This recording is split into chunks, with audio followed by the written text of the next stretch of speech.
Si anak menara kembar, pengaruhnya sudah hambar. Si anak menara kembar, lubuk hatinya sudah gentar. Say war, war, war, suka kowar, kowar. Say war, war, war, suka kowar, kowar.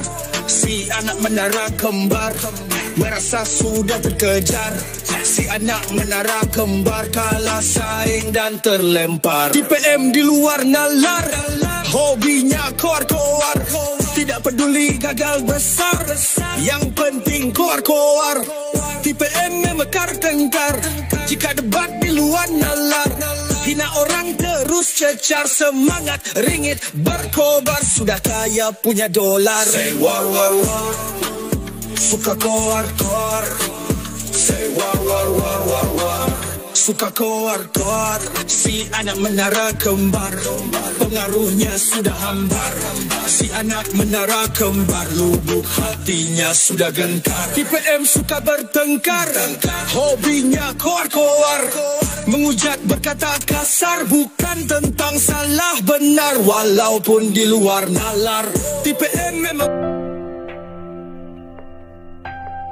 Malaysia membuka lembaran baru dalam meluaskan jaringan diplomatik dan ekonomi. Hasrat Malaysia menjadi ahli penuh mendapat sokongan Presiden Brazil, Luiz Inácio Lula da Silva, serta sokongan kuat pemimpin utama dalam BRICS termasuk Presiden Rusia, Vladimir Putin, Presiden China, Xi Jinping dan Narendra Modi. Aspirasi ini juga pastinya signifikan memandangkan Malaysia akan menjadi pengerusi ASEAN tahun hadapan. But in January, only Indonesia has been admitted as a full member. So, why is Indonesia a priority? Jadi mengapa Indonesia menjadi prioritas? Alasan pertama adalah ekonomi. Indonesia merupakan ekonomi terbesar di Asia Tenggara. Jadi bagi BRICS, sangat penting memiliki Indonesia sebagai anggota. PDB global BRICS kira-kira 31%. Tetapi dengan disertakan Indonesia, jumlahnya akan melonjak menjadi 41%. Dengan masuknya Indonesia, BRICS menjadi suatu entitas yang tidak bisa diabaikan begitu saja. Indonesia merupakan pemasok mineral dan material penting.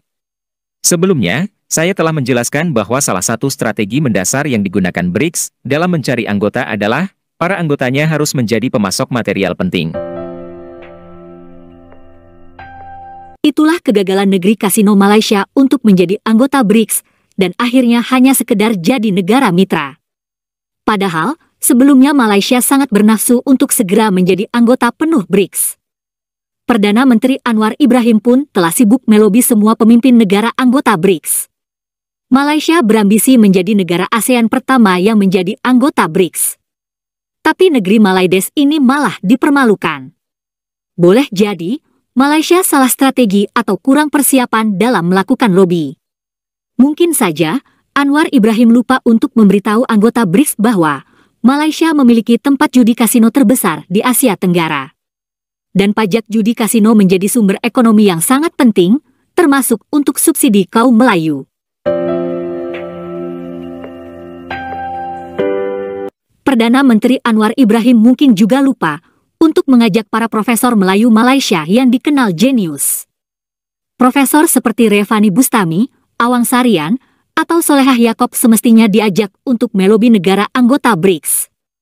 Sebab mereka punya pemikiran yang hebat, serta daya hayal yang tinggi. Walau Malaysia bukan negara pejuang. Walaupun Malaysia hanya negara buatan British, tapi negeri kasino punya alam Melayu yang sangat luas. Mungkin para profesor Melayu itu bisa meyakinkan pemimpin Rusia, India, dan Brazil bahwa alam Melayu milik Malaysia itu terbentang luas dari Madagaskar hingga Kepulauan Pasifik. Seharusnya pula, Anwar Ibrahim mengajak mantan Perdana Menteri Ismail Sabri. Sebab, si Sabri meyakini bahwa diaspora Malaysia melimpah ruah di serata dunia. Mulai dari Madagaskar hingga Suriname. Boleh jadi, Ismail Sabri atau Awang Sarian bisa meyakinkan Presiden Putin bahwa penutur bahasa Melayu Malaysia mencapai 300 juta. Sehingga, Malaysia pantas diperhitungkan oleh dunia. Selain itu, Mahawangsa Melayu Malaysia adalah kaum terhebat di alam semesta dan merupakan keturunan para nabi. Para pemimpin BRICS tentu akan bergetar jika mendengar penjelasan para profesor Melayu Malaides yang hebat tersebut.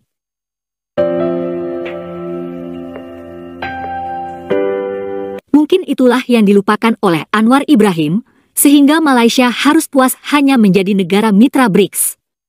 Padahal dongeng alam Melayu yang maha luas itu adalah andalan kaum Melayu negeri kasino. Nah, berikut ini ambisi Malaysia yang berkali-kali diungkapkan oleh media negeri kasino tersebut.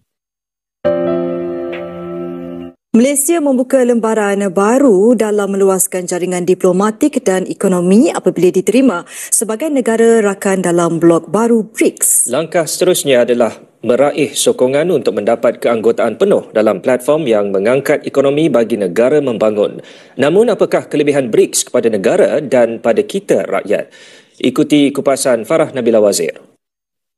Sejak penubuhannya pada 2009, BRICS telah menjadi blok ekonomi berpengaruh di dunia. Ia pantas menarik perhatian negara membangun berikutan potensinya yang semakin menyerlah. Berpaksikan Brazil, Rusia, India, China dan Afrika Selatan, blok itu turut dianggotai Mesir, Ethiopia, Iran dan UAE. Selain daripada memperkukuh kedudukan geopolitik, BRICS turut memberi kelebihan kepada rakyat. Antaranya membuka akses pasaran lebih luas untuk syarikat tempatan menjangkau sehingga Amerika Selatan, Rusia dan Afrika. Mana tidaknya, BRICS menyumbang 1/4 daripada ekonomi global dengan populasi sekitar 45% penduduk dunia. Secara tidak langsung membentuk satu pasaran mega dengan kekuatan 3.4 hingga 5 bilion penduduk dunia. Dengan menguasai 1/5 daripada perdagangan global, Malaysia turut berpeluang meningkatkan prestasi dagangan dan ekspor dalam masa sama melindungi ekonomi dari ketidaktentuan dasar moneteri Amerika Syarikat dan dolar Amerika. Selain itu, BRICS memiliki akses kewangan daripada New Development Bank yang boleh membiayai projek infrastruktur penting tanpa perlu melalui instrumen diterajui kuasa negara maju. Setelah menjadi antara 13 negara rakan BRICS, hasrat Malaysia menjadi ahli penuh mendapat sokongan Presiden Brazil, Luiz Inacio Lula da Silva, serta sokongan kuat pemimpin utama dalam BRICS termasuk Presiden Rusia, Vladimir Putin, Presiden China, Xi Jinping dan Narendra Modi. Malaysia adalah antara 30 negara yang mengemukakan permohonan dan kini dalam pertimbangan. Hasrat Malaysia menjadi ahli penuh adalah untuk memastikan potensi BRICS dapat dinikmati sektor perniagaan dan rakyat. Ia juga bagi mengelak negara terlalu bergantung kepada pasaran dan akses ekonomi tradisional seperti Amerika Syarikat dan Eropah. Aspirasi ini juga pastinya signifikan memandangkan Malaysia akan menjadi pengerusi ASEAN tahun hadapan. Begitulah nafsu Malaysia untuk menjadi anggota BRICS. Malaysia mengira bahwa posisinya sebagai ketua ASEAN tahun ini bisa menjadi faktor penentu. Padahal, kepemimpinan Malaysia di ASEAN hanyalah formalitas, karena memang mendapat giliran. Secara de facto, justru Indonesia yang sebenarnya menjadi pemimpin ASEAN, karena Indonesia memang negara terbesar di ASEAN. Nah, berikut ini adalah analisis kenapa Indonesia yang diprioritaskan oleh BRICS. 13 countries were admitted as partner countries, but in January, only Indonesia has been admitted as a full member. So, why is Indonesia a priority? The first reason is economics. Indonesia is the largest economy in Southeast Asia. Pada KTT BRICS di Kasan tahun lalu, 13 negara diterima sebagai negara mitra. Namun pada Januari ini, hanya Indonesia yang diterima sebagai anggota penuh. Jadi mengapa Indonesia menjadi prioritas? Alasan pertama adalah ekonomi. Indonesia merupakan ekonomi terbesar di Asia Tenggara. Perekonomiannya sekitar 1,4 triliun dolar Amerika pada tahun 2023. Jadi bagi BRICS, sangat penting memiliki Indonesia sebagai anggota. PDB global BRICS kira-kira 31%. Tetapi dengan disertakan Indonesia, jumlahnya akan melonjak menjadi 41%. Dengan masuknya Indonesia, BRICS menjadi suatu entitas yang tidak bisa diabaikan begitu saja. Terlalu besar untuk diabaikan.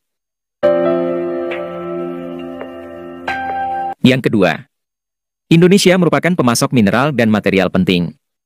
Sebelumnya, saya telah menjelaskan bahwa salah satu strategi mendasar yang digunakan BRICS dalam mencari anggota adalah para anggotanya harus menjadi pemasok material penting.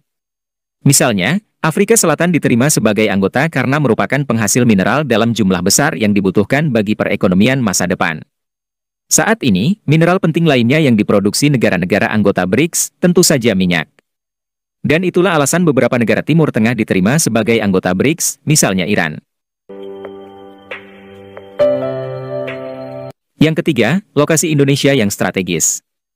Hal ini penting bagi BRICS untuk mengendalikan rute perdagangan. Bukan suatu kebetulan bila Indonesia dipilih menjadi anggota BRICS, karena Indonesia dibelah oleh Selat Malaka. Dengan alasan ini pula, saya pikir Thailand dan Malaysia juga berpotensi menjadi anggota penuh BRICS. Yang keempat, masalah kepemimpinan. Indonesia adalah pemimpin de facto ASEAN. Itu karena Indonesia merupakan kekuatan terbesar di kawasan Asia Tenggara. Dan Indonesia merupakan pemimpin pemikiran dan penemu jalan bagi negara-negara di kawasan ini. Dan karena itu, suara Indonesia di dunia global sangatlah penting. Menurut saya, itulah aset yang paling berharga yang dibawa Indonesia ke BRICS. Yang kelima, masih berkaitan dengan kepemimpinan. Indonesia adalah salah satu pendiri atau bahkan induk gerakan non-blok dengan mengadakan KTT Bandung pada tahun 1955. Jadi Indonesia selalu mewakili suara bagi negara-negara selatan, dalam banyak hal dan non-blok adalah salah satunya. Dan ini merupakan aset yang strategis bagi BRICS, karena suara Indonesia adalah suara akal sehat ketika berbicara di luar sana mengenai isu-isu internasional. Yang keenam adalah jumlah penduduk. Indonesia memiliki 280 juta penduduk. Ukuran yang sangat besar ini mustahil diabaikan. Dengan diterimanya Indonesia, maka populasi BRICS sekarang lebih dari setengah penduduk dunia. Jadi dari sudut ekonomi, BRICS tidak bisa diabaikan begitu saja.